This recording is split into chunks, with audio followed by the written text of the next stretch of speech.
Hey guys, it's Drew again.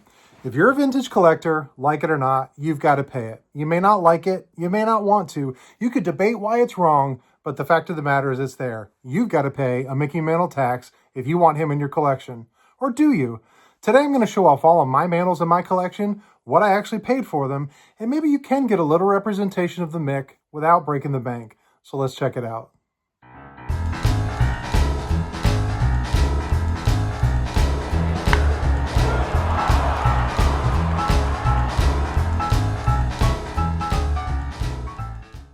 So there's no doubt about it. Mickey Mantle is the king of vintage, at least when it comes to pricing. As soon as you put his name, his image, his facsimile autograph, or anything else on it, it's going to increase its price and its value.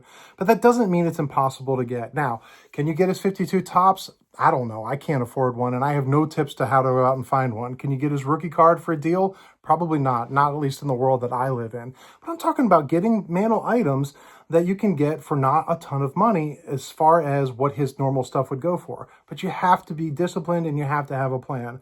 So I'm going to kind of rapid fire through the items I have, give a couple of tips of what I've done over the years, and maybe it'll work for you if you just kind of take some of these life lessons from me. So here we go. First thing is I want to show you this book. Now, this book is not a card. And you're like, wait a minute, that doesn't count. Well, it absolutely does. This was printed in 1963, and it's got a great image of Mickey in his uniform. It's about Mickey Mantle, and it even has the facsimile on the back. I paid $2 for this at a card show, not 20 years ago, last year. It was on a table, $2. Yeah, I'll take that. So you can get something like this for next to nothing. I found this in a not in a flea market, in an antique store.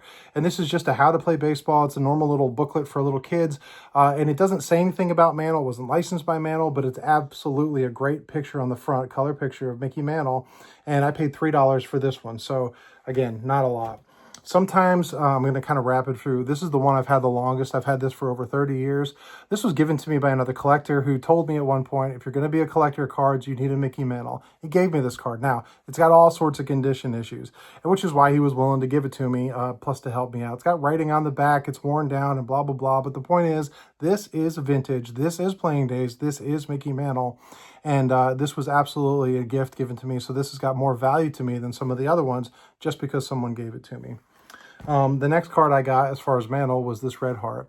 And this is the Red Heart from 1954. You guys know, if you know me, I love this set.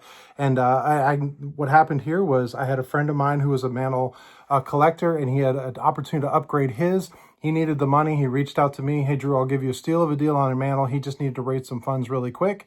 And I bought this card. $100 I actually paid for this. And this was a while ago, but still, they were going for a lot more than 100 at the time. But I was there. I knew him. Took opportunity. So there you go. This card I actually found on Net54.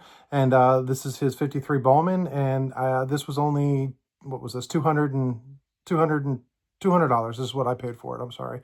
And again, I know the prices increased and all that other stuff, but still, you look around, you start to make relationships, and those relationships might come back, and you can get great cards and great prices.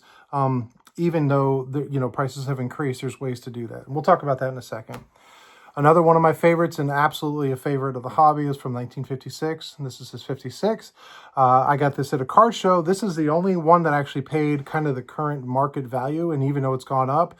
I was looking for this card. I had saved my nickels and dimes and dollars and 20s and saved up, and I was able to find this at a good price because I had a previous relationship buying from this one dealer, and he knew how bad I was needing this card to complete my set. Because I had a previous relationship, he gave me a good deal, way lower than his sticker price, and I was able to get this one at the time. So that's how I got that card.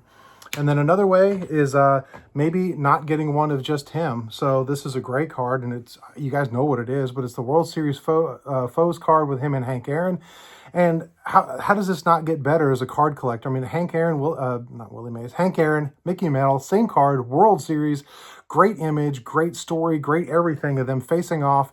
And I bought this one at a card show not long ago, and it was only $75. So again, keep your eyes open, look around, and you can find deals if you just kind of look for it. If you're not always looking for, oh, I like 4s and 5s and 6s and all the other stuff that we say we want a number, forget the number and look at the card and say, you know what, am I happy to own this card? Absolutely, I'm happy, especially for the price I paid. And then this one was actually a gift from my wife last year, but she bought it from a friend of mine. And this is a classic way. You want a 50s card from Mantle? Done. You want a great image? Done. You want a reasonable price? Done. This was only $100. And this, again, was not years ago. $100 for a card, great image, the beautiful red from 1958 Topps All-Stars. And it's absolutely a great way to get a Mantle. So those are my Mantles. So how do you do it? What's the advice I can give? Well, keep your eyes open.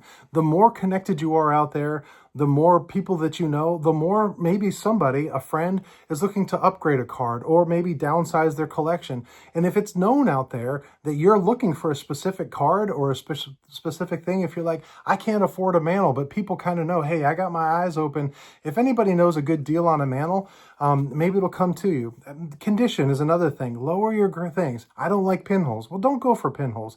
I really like my corners sharp. You know what? If we all would love to have perfect corners, perfect centering, no marks or anything, but the reality is we can't afford that. I mean, most of us can't afford that, and even the guys who have what I call high dollar collections can't afford those. So don't worry about that. Stop worrying about what you can't afford and think about what you can afford. Look at the different lists and say, what's your number one thing? My number one thing is registration. I want a nice clear image. Number two is coloring and surface. I don't want a bunch of snow and wear. All the way down before I get to corners and centering. But maybe for somebody else, that's what you like, but you don't mind a little wear. Maybe you don't care about the focus. It doesn't really matter. You want writing on the back or a little back damage? You can get great deals on cards like that. But keep your eyes open for those kind of things. And that's the last thing. Always be looking. It's not just about eBay. It's not just about auction houses. Are you on any Facebook groups? Do you go to card shows? Do you have any relationships with dealers or other collectors? Some of the best deals you can get are guys that just want to help you out. There's been a couple of times where I have given away, just like someone gave me this card all those years ago, I gave away a Mickey Mantle that had terrible back damage to somebody's son because he was a big Yankee fan. I said, you know what? Someone gave me a Mantle. I'm going to give you a Mantle. And he still cherishes that. He's not a vintage collector, but he still has that card in his collection because it is a Mickey Mantle. So that's what you do. Keep your eyes open, have a plan, know what you want, know what you're okay with, and just kind of see when time and budget and opportunity intersect, and when it does, you jump on it. And at that point, you'll definitely be satisfied with what you do. And if not, Mantle, he's got a price. You can always move it along and upgrade it or change it later. But anyway, I wanted to show off my Mantle items. I hope you enjoyed them. If you have any comments, questions, or anything else, just mention them down below. I love interaction with you guys. Until next time, you guys be good.